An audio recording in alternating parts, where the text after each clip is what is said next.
penularan dari manusia ke manusia di luar Cina, ujar Dr. Tedros Adhanom Ghebreyesus, Direktur Jenderal WHO pada konferensi pers di Jenewa. Bukan berarti penularan virus corona Wuhan antar manusia tidak akan terjadi, kata dia. Hanya saja belum bisa dikatakan sebagai kondisi darurat kesehatan dunia. Ini darurat di Cina, tetapi belum menjadi darurat kesehatan global, ucapnya. Komite yang memutuskan hal itu diketahui oleh Dr. Didier Houssin mengalami perdebatan panjang. Beberapa menuntut deklarasi darurat ancaman wabah sekarang, namun yang lain mengatakan terlalu cepat menyimpulkannya, karena jumlah kasus di negara selain Cina masih terbilang sedikit. Deklarasi darurat tampaknya memilih satu negara sebagai ancaman bagi seluruh dunia. Dr. Houssin mengatakan komite yang mempertimbangkan keputusan bagi warga Tiongkok. Dr. Tedros mengatakan tidak akan ragu meminta WHO untuk mempertimbangkan kembali deklarasi ancaman ini jika ditemukan lebih banyak bukti virus corona Wuhan mengancam kesehatan dunia. Assalamualaikum warahmatullahi wabarakatuh. Perkenalkan, nama saya Friska Fajri Mulyawati dari kelas 10 IPA 4. Di sini saya akan menanggapi kebijakan pemerintah dalam menetapkan sistem di rumah aja atau belajar di rumah. Hal yang dilakukan pemerintah saat ini menurut saya sangat baik, karena dengan mengingat kita di rumah aja, kita bisa mencegah atau menghambat penyebaran virus COVID corona ini. Tapi di sisi lain, proses belajar mengajar pun menjadi kurang efektif, karena penjelasan mengenai materi mata pelajaran kurang jelas, karena guru tidak menjelaskannya secara langsung dan hanya lewat via online saja. Mungkin hanya sekian yang dapat saya sampaikan. Terima kasih. Wassalamualaikum warahmatullahi wabarakatuh. Assalamualaikum warahmatullahi wabarakatuh. Selamat siang, salam sejahtera bagi kita semuanya. Para generasi milenial dan saudara-saudara sebangsa dan setanah air, sejak kita mengumumkan adanya kasus 19 di awal bulan ini, saya telah melihat langkah-langkah ekstra dalam menangani pandemi global COVID-19 ini. Kita melihat beberapa negara yang mengalami penyebaran lebih awal dari kita. Ada yang melakukan lockdown dengan segala konsekuensi yang menyertainya, tetapi ada juga negara yang tidak melakukan lockdown, namun melakukan langkah dan kebijakan yang ketat untuk menghambat penyebaran COVID-19.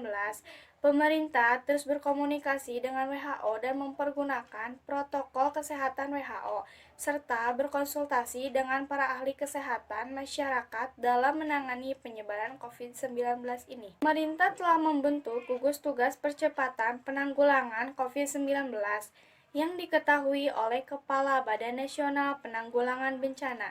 Gugus tugas ini telah bekerja secara efektif dengan mensinergikan kekuatan nasional, baik di pusat maupun di daerah, melibatkan ASN, TNI, dan Polri, serta melibatkan dukungan dari swasta, lembaga sosial, dan perguruan tinggi. Sebagai negara besar dan negara kepulauan, tingkat penyebaran COVID-19 ini derajatnya bervariasi antar daerah. Beberapa kebijakan untuk menghentikan COVID-19 diantaranya: 1. Membuat kebijakan tentang proses belajar dari rumah bagi pelajar dan mahasiswa. 2.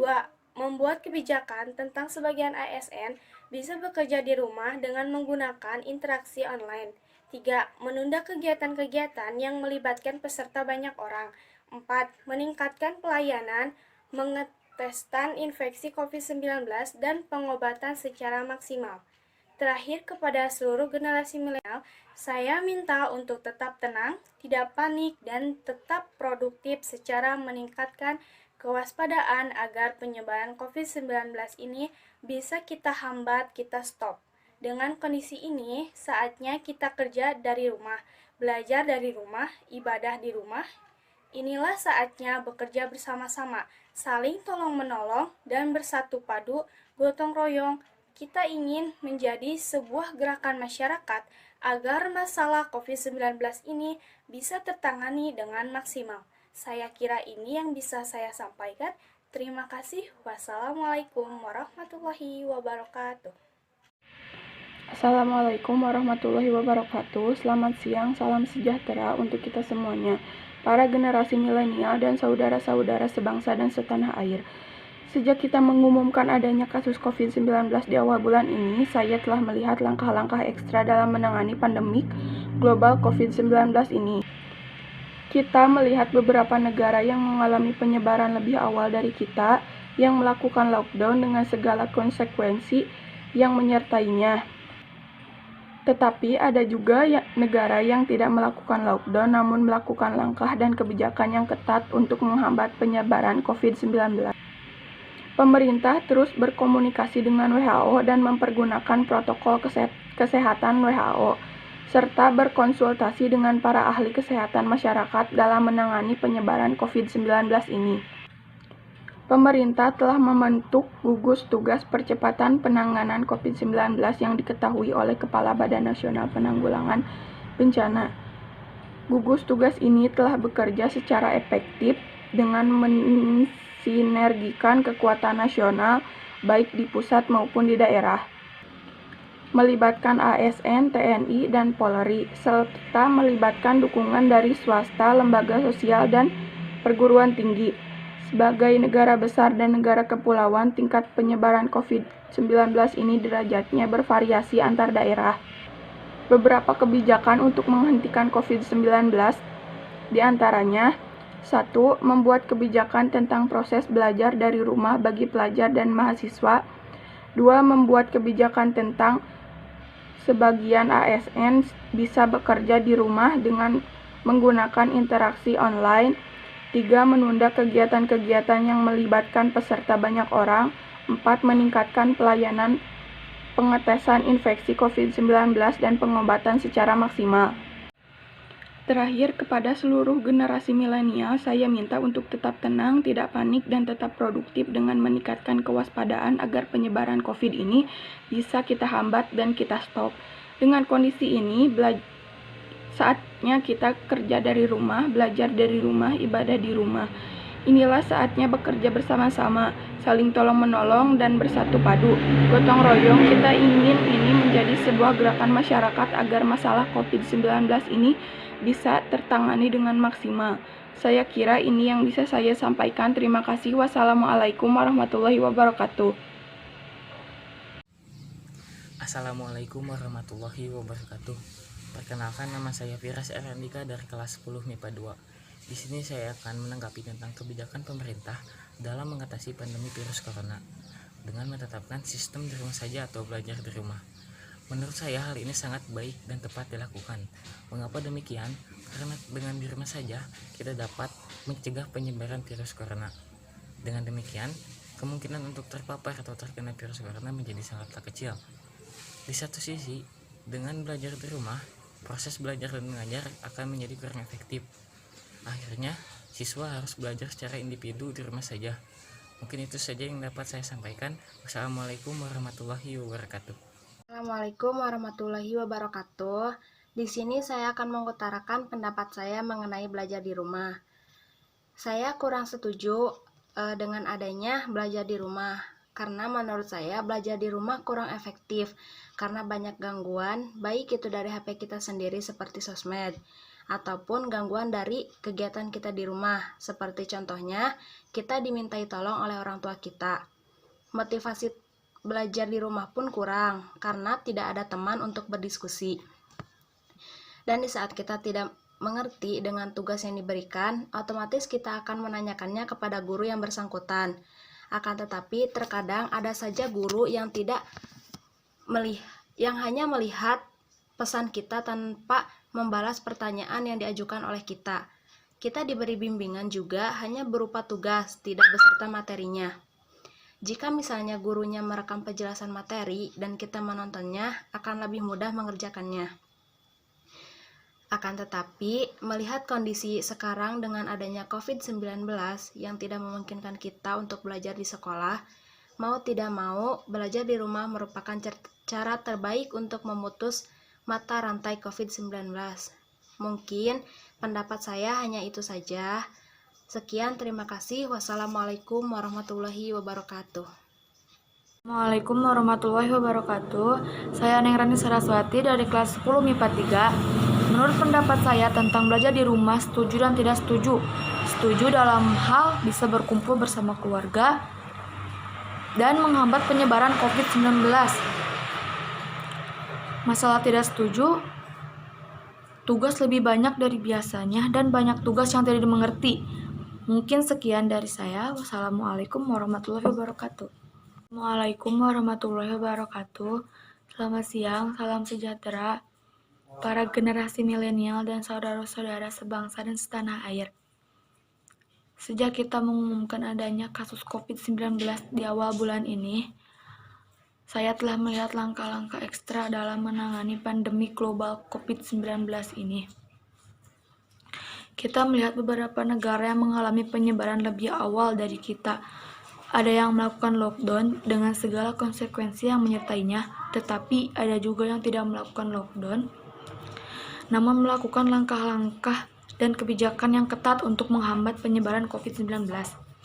Pemerintah terus berkomunikasi dengan WHO dan mempergunakan protokol kesehatan WHO, serta berkonsultasi dengan para ahli kesehatan, masyarakat, dan menangani penyebaran COVID-19 ini. Pemerintah telah membentuk gugus tugas percepatan penanganan COVID-19 yang diketuai oleh Kepala Badan Nasional Penanggulangan Bencana.